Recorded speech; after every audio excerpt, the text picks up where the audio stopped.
Assalamualaikum warahmatullahi wabarakatuh. Perkenalkan, nama saya Mariam Lestari dari kelas 7B dengan NIM H171600552. Saya di sini akan menjelaskan tentang tools toolbar yang ada di Microsoft Project. Sebelumnya di sini saya telah menginstal Microsoft Project versi 2010. Dan yang minggu lalu saya jelaskan itu versi 2007 yang tertera di buku. Tentunya ada perubahan yang sangat signifikan. Langsung saja kita ke toolbar yang pertama, itu ada view, dimana di sini ada kalender.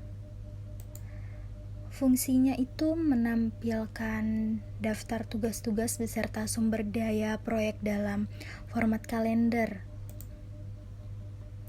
Lalu ada Gantt chart. Di sini menampilkan daftar tugas-tugas beserta sumber daya dalam bentuk diagram batang horizontal yang panjangnya menunjukkan durasi dari masing-masing tugas tersebut. View atau tampilan inilah yang menjadi tampilan utama yang penting dari MS Project ini. Kemudian ada network diagram. Di sini menampilkan daftar tugas dalam bentuk diagram blok yang berhubung satu dengan yang lain. Tujuannya untuk menunjukkan keterkaitan antara satu tugas dengan yang lain dalam bentuk rangkaian tugas. Di sini masih kosong karena saya belum membuat apa-apa. Kemudian ada text usage. Di sini menampilkan detail penggunaan sumber daya proyek pada setiap satuan waktu pelaksanaan proyek. Kemudian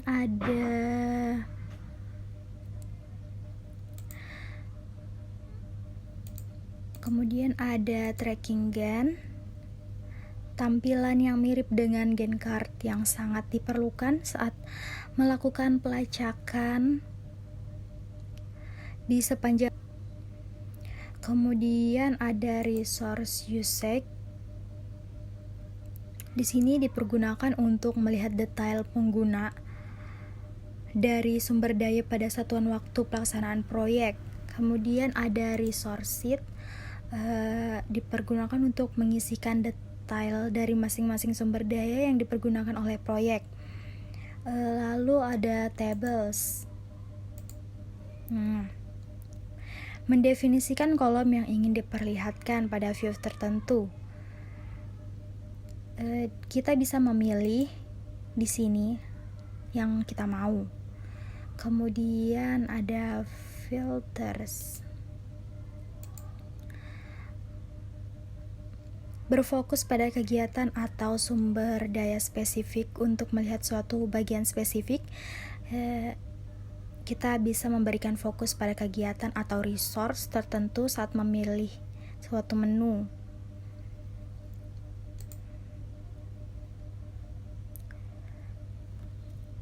Lalu di sini ada Windows, new window. Proyek di sini bisa memiliki satu proyek itu bisa memiliki banyak Windows.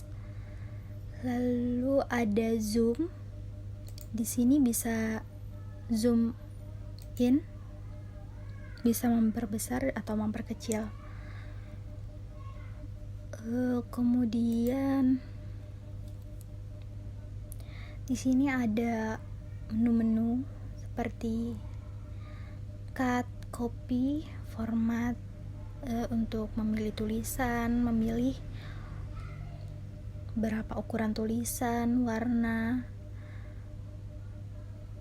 Dan di sini ada mode. Mode di sini ada dua, ada auto dan ada manual.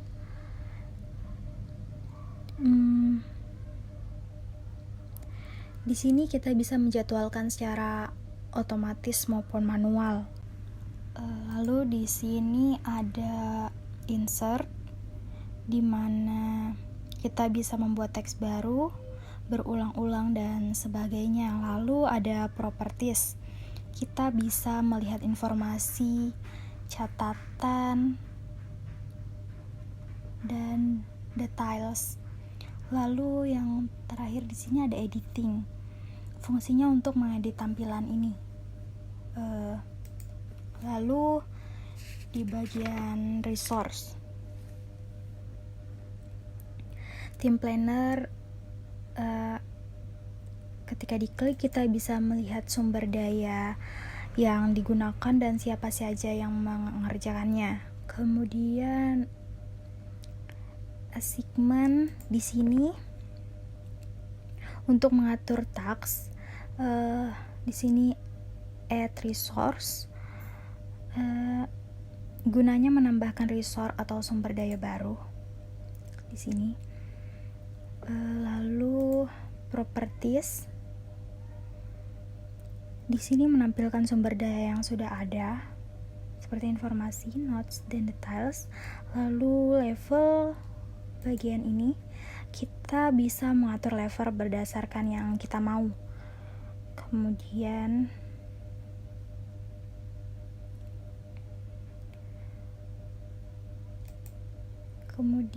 bagian project, di sini kita bisa menambahkan sub project baru.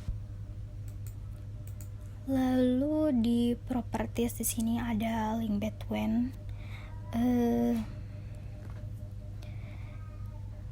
di mana gunanya membuat project saling berkaitan atau berelasi antara satu sama lain. Lalu ada WBS, memberikan struktur terhadap pemecahan task-tasknya. Kemudian ada change working time, di mana waktu bisa diganti berdasarkan kebutuhan dan sumber daya. Lalu ada schedule di sini.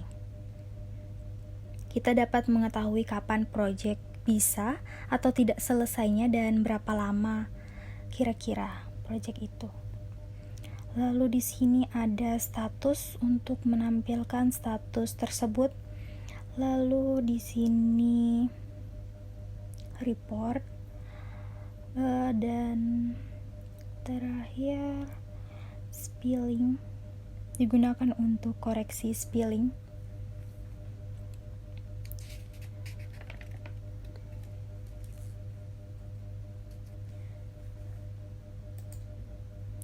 Di sini ada format, resource form, resource name form,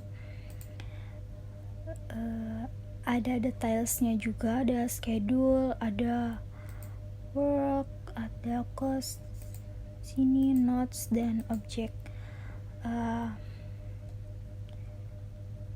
Mungkin itu saja dari saya. Apabila ada salah kata atau kurang kata, mohon dimaafkan. Assalamualaikum warahmatullahi wabarakatuh.